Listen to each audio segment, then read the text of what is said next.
जय हिंद साथियों। मैं इसके सर स्वागत करता हूँ आप सभी लोग का। और उम्मीद करता हूँ आप लोग अच्छे होंगे, स्वस्थ होंगे, मस्त होंगे।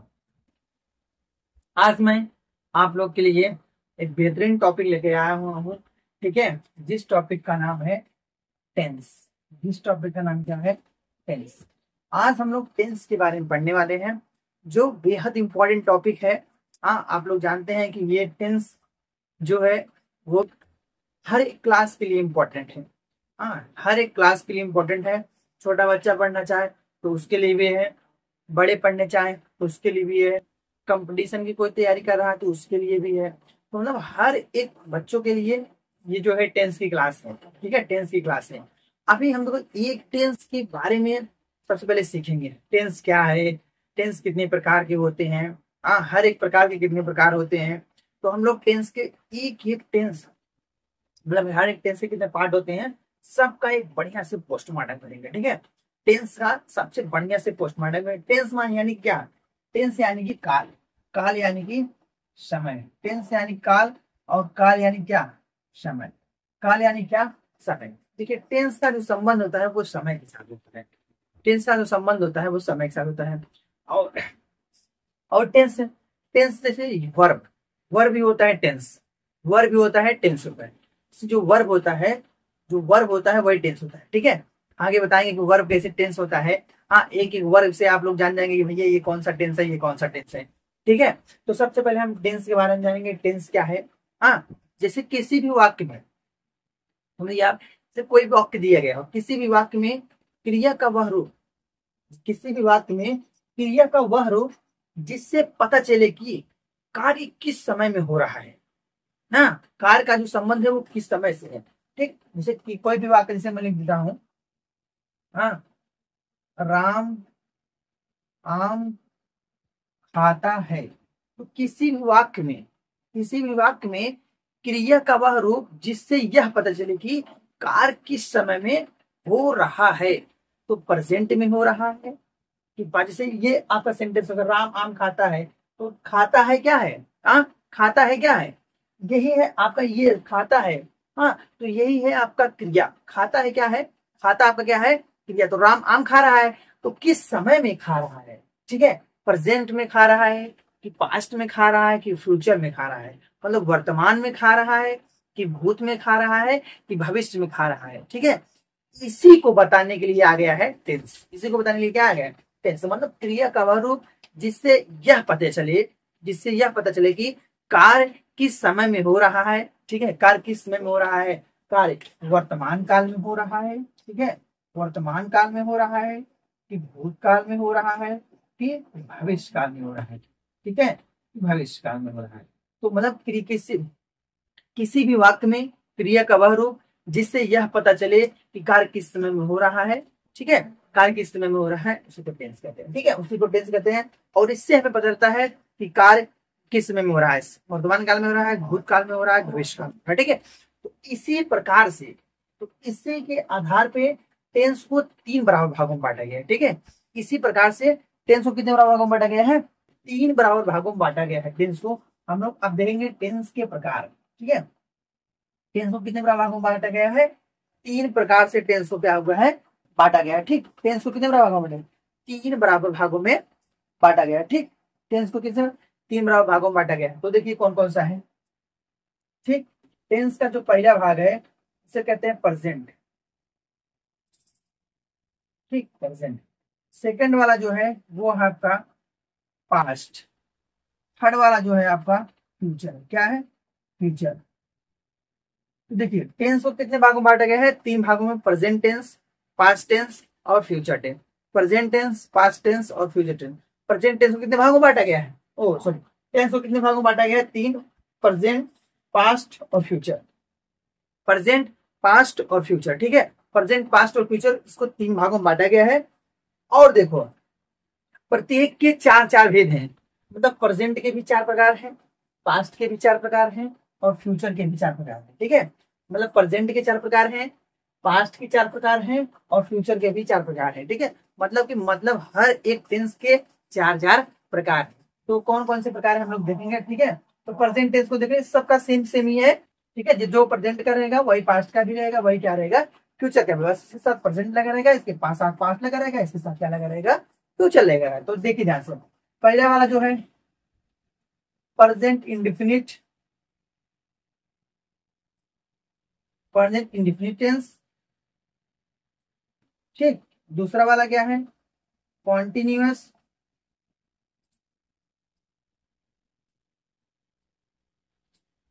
ठीक, कॉन्टिन्यूअस टेंस। तीसरा है आपका परफेक्ट, परफेक्ट टेंस। चौथा है आपका परफेक्ट कंटिन्यूअस, परफेक्ट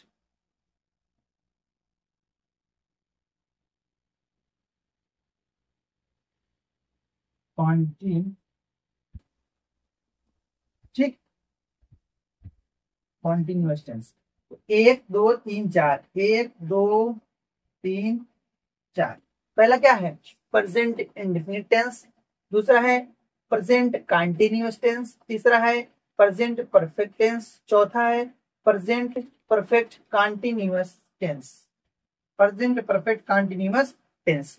तो प्रत्येक के चार चार भेद होते हैं, present indefinite tense, present continuous tense, present perfect tense और प्रेजेंट परफेक्ट कंटिन्यूअस टेंस। ठीक है, चार भेद इसके होते हैं। वैसे ही होगा past indefinite tense, past continuous tense, past perfect continuous tense, past perfect continuous tense. ठीक है, तो पास्ट इंडेफिनिट भी होता है, पास्ट कंटिन्यूअस भी होता है, पास्ट परफेक्ट भी होता है और पास्ट क्या होता है, फ्यूचर होता है। पास्ट फ्यूचर होता है। उसी प्रकार से फ्यूचर का होगा future indefinite tense, future continuous tense, future perfect tense, future perfect continuous tense.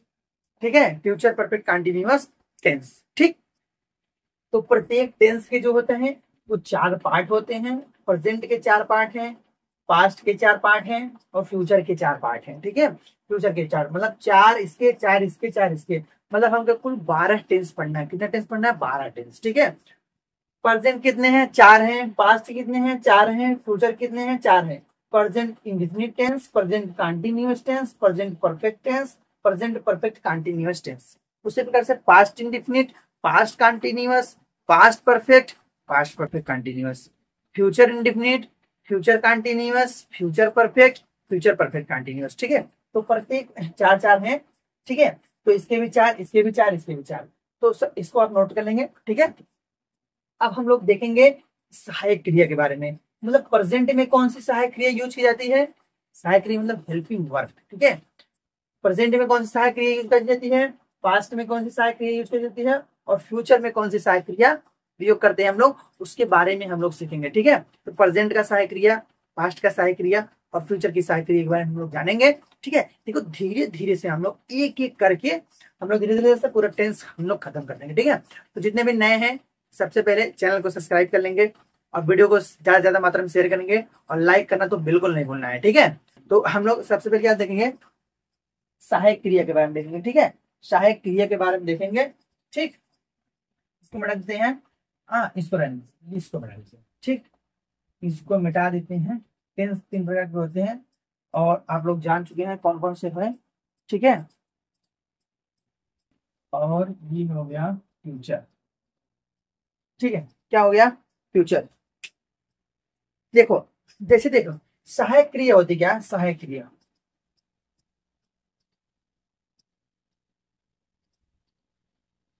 सहायक क्रिया करती है। सहायक क्रिया वो होती है जिसे वो समय के बारे में बताती है। क्या बात है, समय, किसी भी वाक्य में समय के बारे में जो होती है सहायक क्रिया बताती है।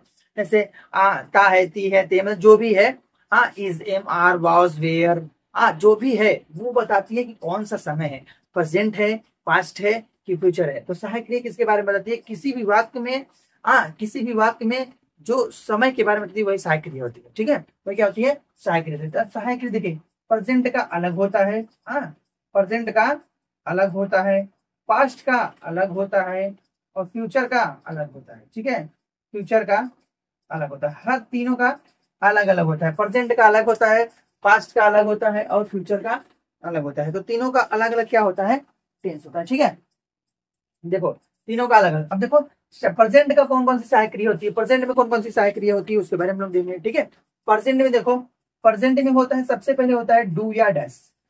ठीक, डू या फिर डैश होता है, या फिर क्या होता है, डू या डैश, डू या डैश होता है।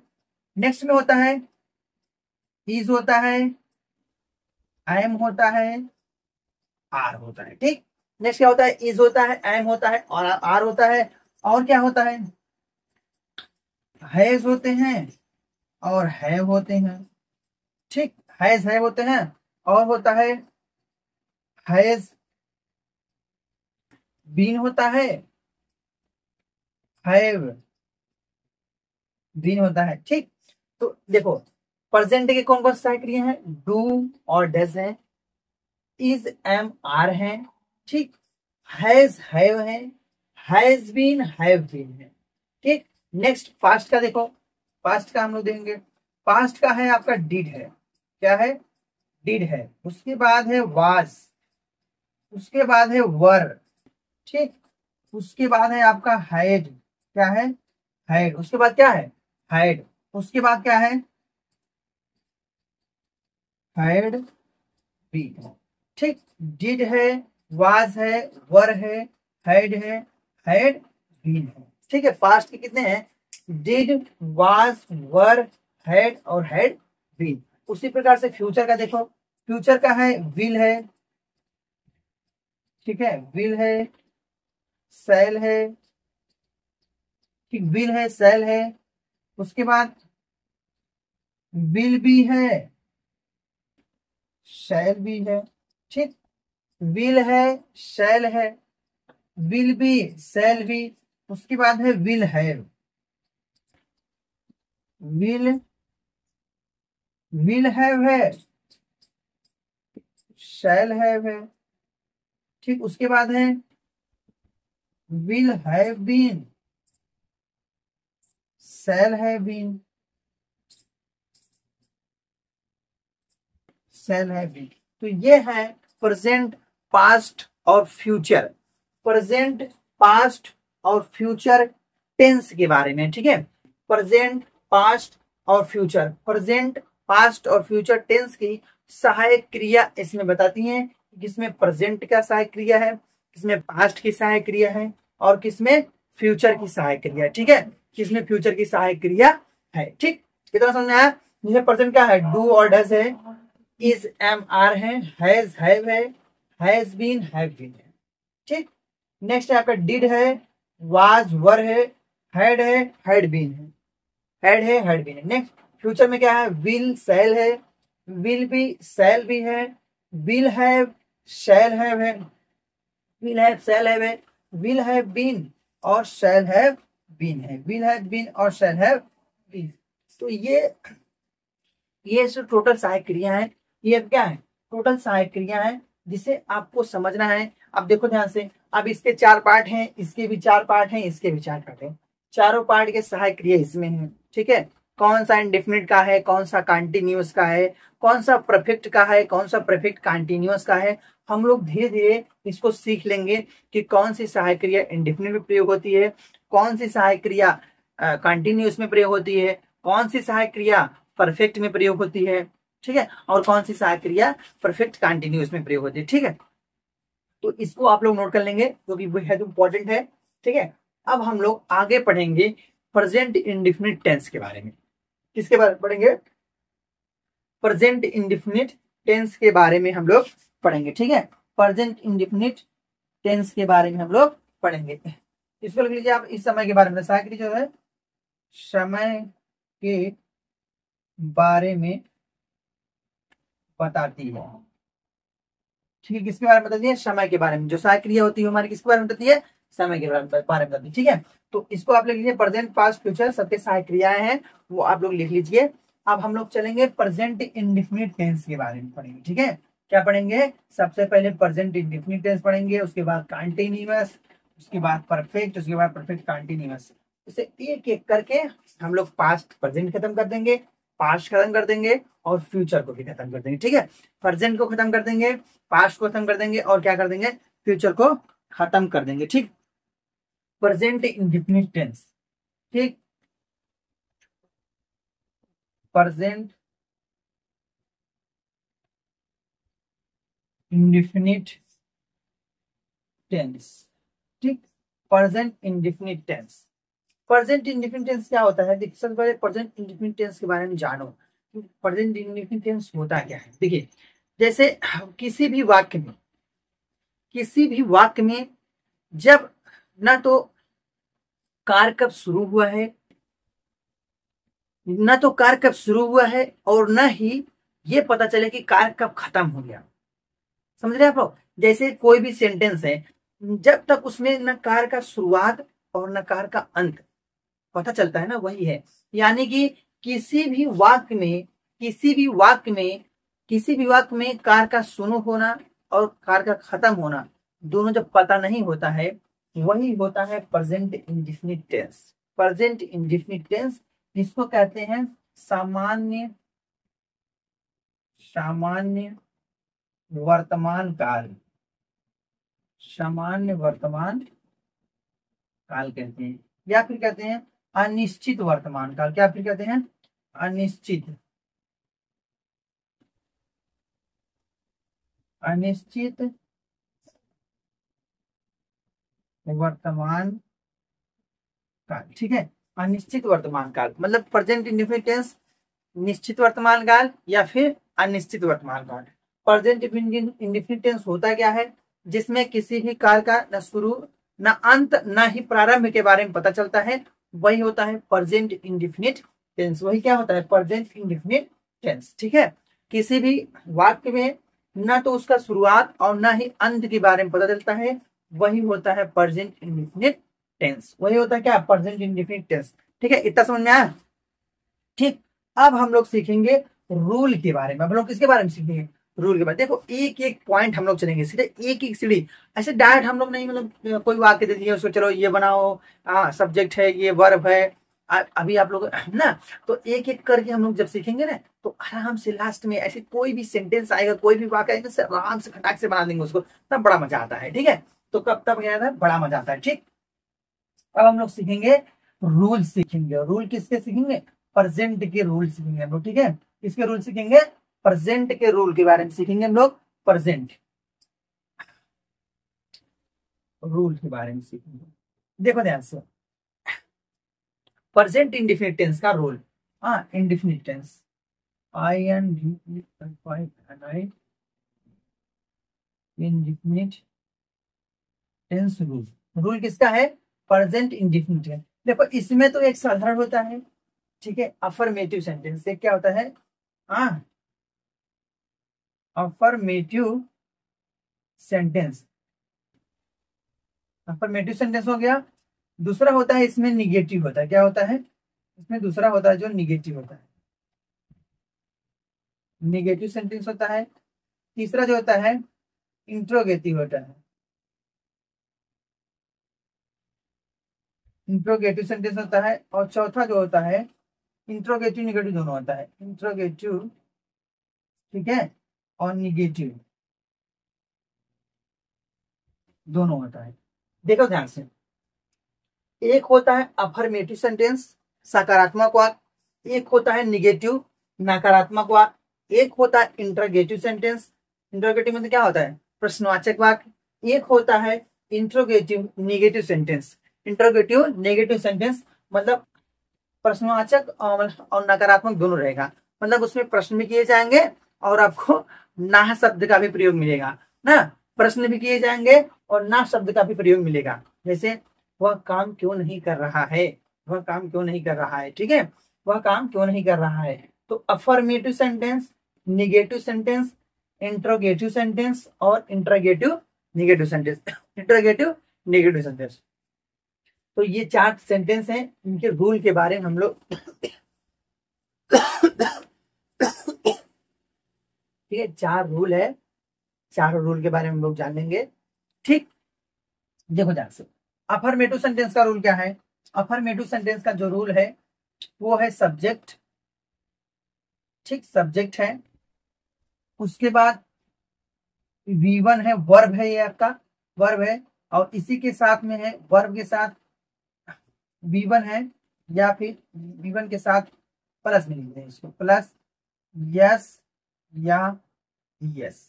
ठीक है, सब्जेक्ट है V1 है, यस या यस है, और प्लस क्या है, ऑब्जेक्ट है।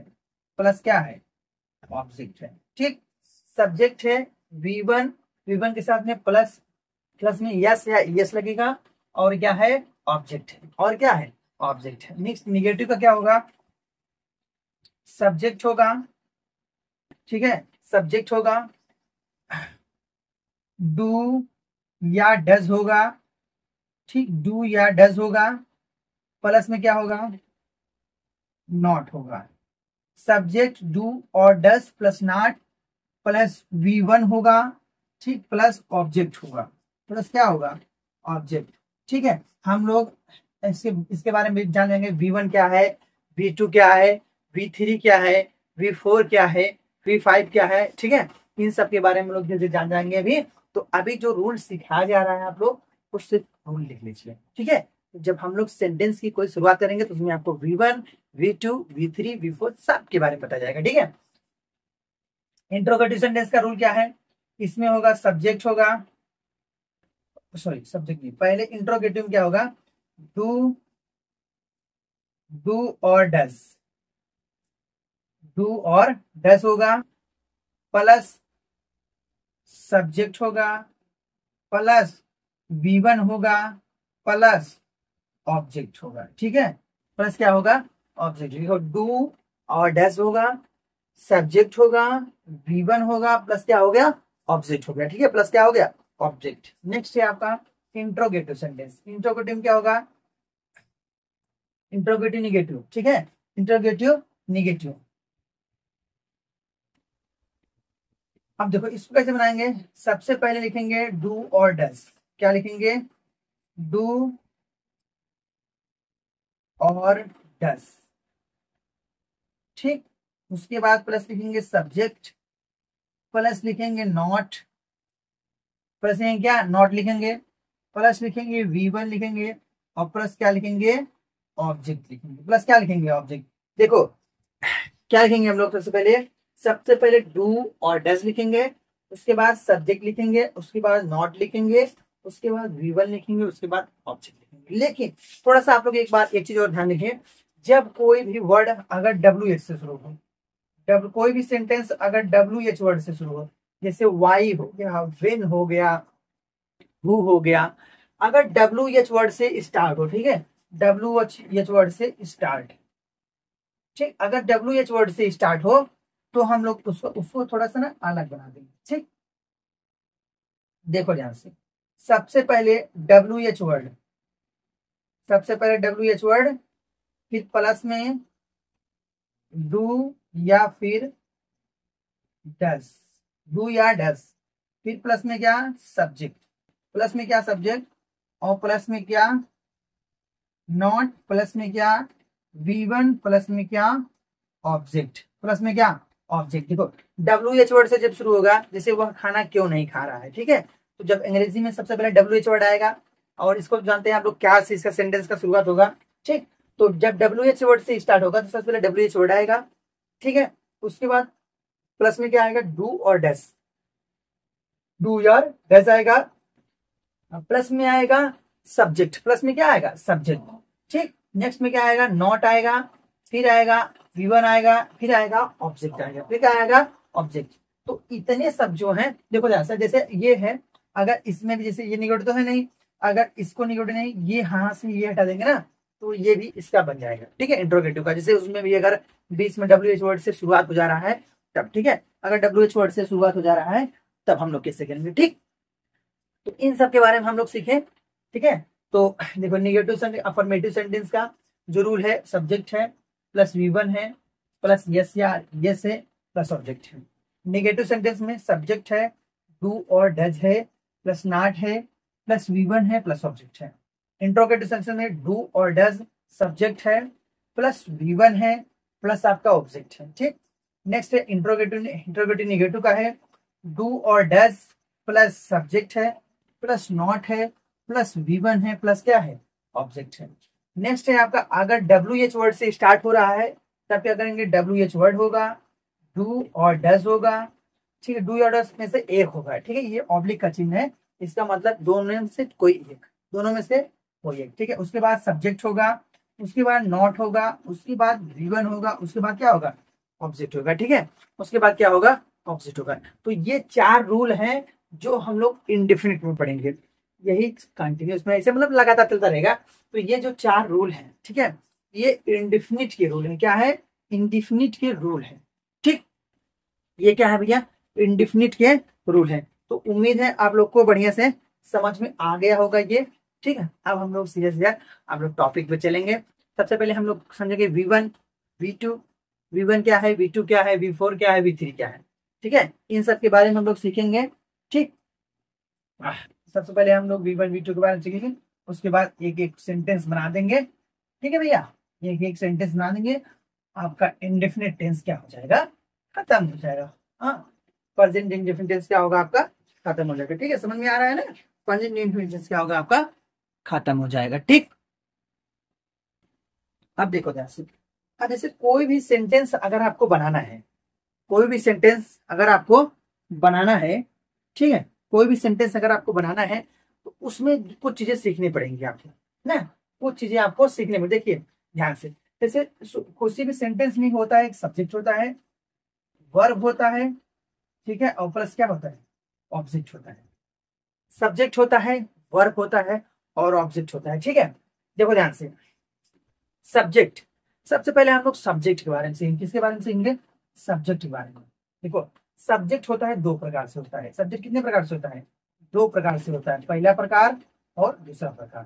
देखो तो आप सब्जेक्ट की 2 प्रकार कैसे हो गया, एक होता है सिंगुलर होता है, एक होता है प्लूरल होता है, क्या होता है, एक होता है सिंगुलर होता है, ठीक है, और दूसरा क्या होता है, प्लूरल होता है, ठीक, एक होता है सिंगुलर और दूसरा क्या होता है, प्लूरल।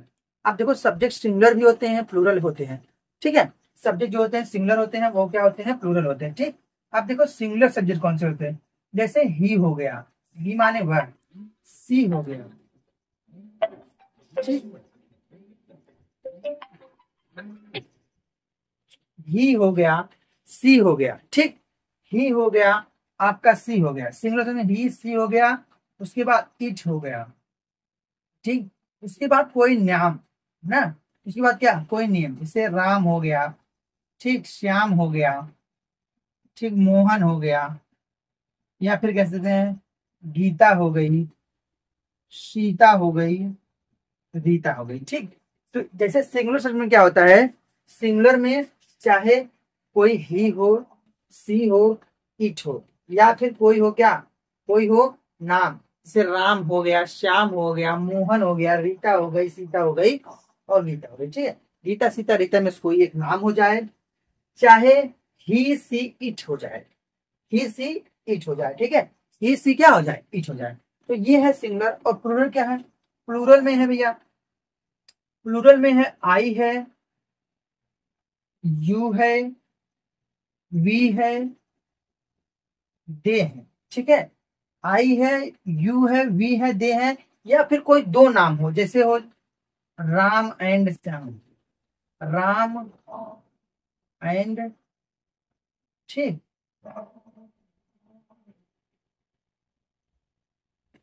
श्याम, राम हो या फिर क्या हो, श्याम हो, ठीक, चाहे राम एंड श्याम हो, चाहे राकेश और मोहन हो, तो अगर कोई 2 नाम, क्या है, आई है, यू है, वी है, दे, ठीक, या फिर राम हो एंड श्याम, राम और श्याम, कोई 2 नाम हो, या फिर मतलब एक से अधिक नाम हो, ये समझ लीजिए, एक से अगर अधिक नाम है तो वो क्या होंगे, प्लूरल होंगे, वो क्या होंगे, प्लूरल होंगे। तो अगर चाहे वो सिंगुलर हो, सिंगुलर में क्या हो गया, ही से इट हो गया, या फिर कोई नाम हो गया सिंगल नाम, जैसे राम हो, श्याम हो, सीता, गीता, हाँ, रीता, नेहा, मतलब जो भी हो, पूजा, मतलब जो भी नाम हो, या फिर नाम हो जाए, या फिर क्या हो जाए, I you we they, I you we क्या है, प्लूरल में होगा, और ये सब किस में होंगे, सिंगुलर में होंगे, ये प्लूरल में होंगे और किस में होंगे, सिंगुलर में होंगे। तो ये हो गया सब्जेक्ट के बारे में जानकारी। तो कौन कौन से सब्जेक्ट सिंगुलर होते हैं और कौन कौन से सब्जेक्ट प्लूरल होते हैं। अब देखो, अब हम इसी इसी क्लास में इसको बारे में पढ़ेंगे, वी, वी क्या है, ये है वर्ब, ये है वर्ब, ठीक है, ये है वर्ब। अब देखो टेंस में जो वर्ब होता है ना, जैसे टेंस में वर्ब को 5 प्रकार से प्रयोग किया जाता है, 5 प्रकार से। एक होता है वर्ब में, एक होता है V1 होता है, एक होता है V2 होता है, एक होता है V3 होता है, एक होता है V4 होता है, एक होता है V5। टेंस में जो वर्ब होते हैं इसको 5 प्रकार से प्रयोग, 5 तरीके से प्रयोग करते हैं।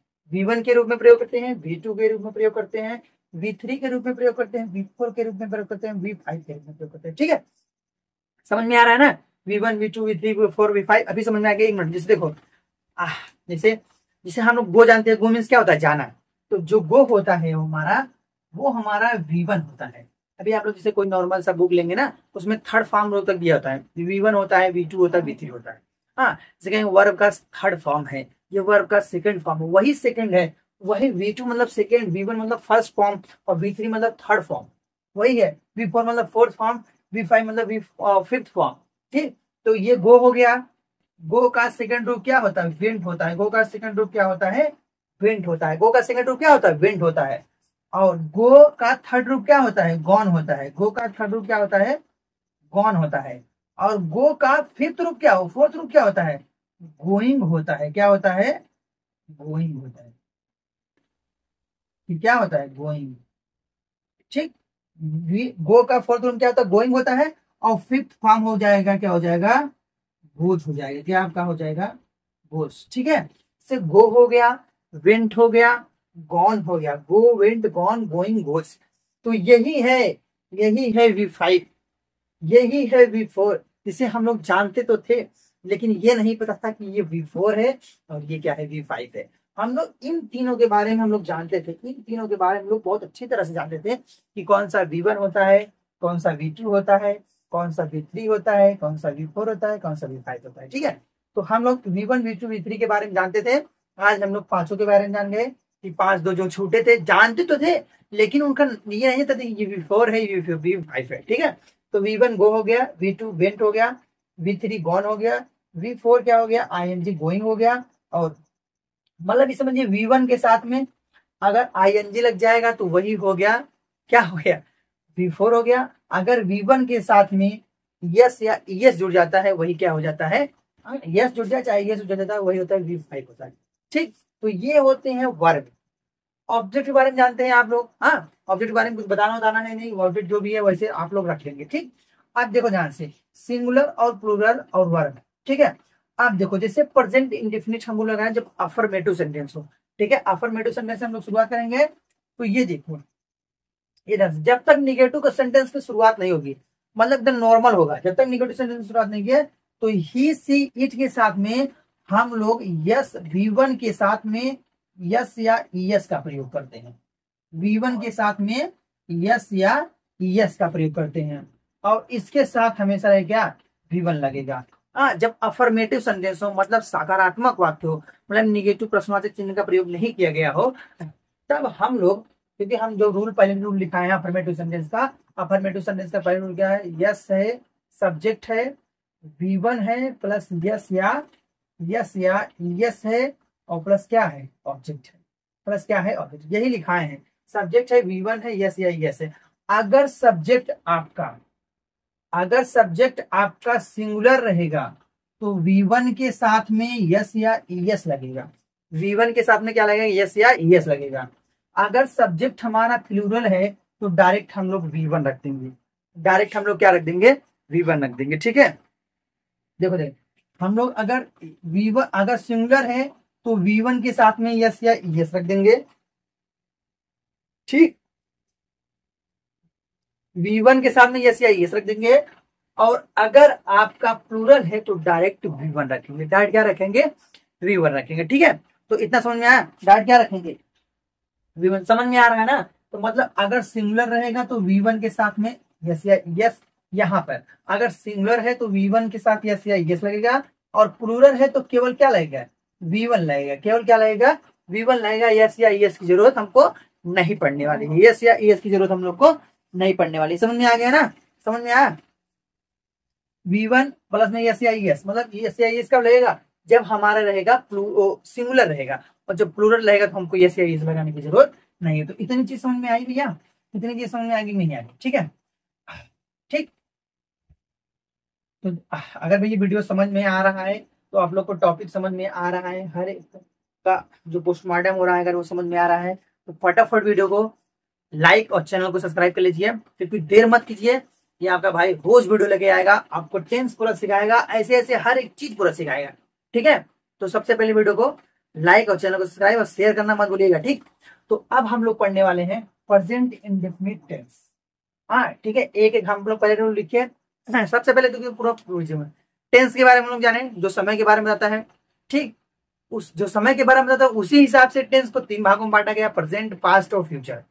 प्रेजेंट, पास्ट और फ्यूचर। प्रेजेंट टेंस को 3 बराबर भागों में, 4 बराबर, सबको 4 भाग है। प्रेजेंट को 4 भागों में भागे और पास्ट को 4 बराबर भागों में बांटा गया है, फ्यूचर को 4 बराबर भागों में बांटा गया है। ठीक है, प्रेजेंट को present indefinite tense, present continuous, present perfect, present perfect continuous.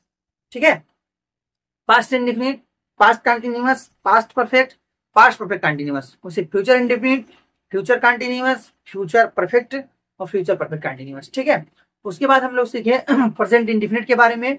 हाँ, जिसमें ना तो कार्य का शुरुआत का पता चले ना ही अंत का, मतलब कार्य कब प्रारंभ हो रहा है और कब अंत हो रहा है इसके बारे में हमको पता नहीं है। जब कार्य के प्रारंभ और शुरुआत के बारे में पता नहीं है भैया, तो हम वही क्या है, इंडेफिनिट टेंस है। ठीक है, और इसमें कुछ ऐसे होते हैं इंडेफिनिट टेंस में, अगर मैं बता दूं आपको, जैसे इर्रेगुलर एक्शन होता है। ठीक है, यूनिवर्सल ट्रूथ के बारे में होता है, जैसे कोई चीज सच्ची घटना है। हाँ, कोई चीज सच्ची घटना है तो वही प्रेजेंट इंडेफिनिट टेंस में आएगी, कोई सच्ची घटना है। और जैसे कोई न्यूज़पेपर का हेडलाइन हो गया, वो भी सच्ची घटना है। कोई साइंटिफिक फैक्ट हो, हाँ मतलब वैज्ञानिक वैज्ञानिक वैज्ञानिक दृष्टि से कोई चीज हो, तो वो भी इसी में आएगा। ठीक है, तो ये सब इंडेफिनिट के पहचान है। हाँ, आप लोग जानते हैं कि इंडेफिनिट में भी अफर्मेटिव सेंटेंस होता है, नेगेटिव होता है, इंट्रोगेटिव होता है, इंटरगेटिव नेगेटिव होता है। सबके रूल के बारे में हम लोग समझ लिए हैं। ठीक है, सबके रूल के बारे में हम लोग समझ लिए हैं। तो कल हम लोग, आज नहीं कल हम लोग 4 रूल के बारे में समझेंगे। नेक्स्ट वीडियो में हम लोग affirmative, negative, interrogative, interrogative, negative पढ़ के इंडेफिनिट खत्म करेंगे, कंटिन्यूअस खत्म करेंगे। ऐसे धीरे धीरे एक एक सेंटेंस को हम लोग अब क्या करेंगे, खत्म कर देंगे। ठीक है, तो आज के लिए बस इतना ही, आज के लिए बस इतना ही। और वीडियो अच्छा लगा हो तो वीडियो को लाइक कर दीजिएगा और चैनल को सब्सक्राइब करना मत भूलिएगा। ठीक है, तो कल मिलते हैं। ठीक है, कल जरूर मुलाकात होगी। आप लोग इस वीडियो को देखिए और ज्यादा से ज्यादा मात्रा में शेयर कीजिए, क्योंकि आपका भाई फिर कल वीडियो लेके आएगा। ठीक है, आज के लिए बस इतना ही।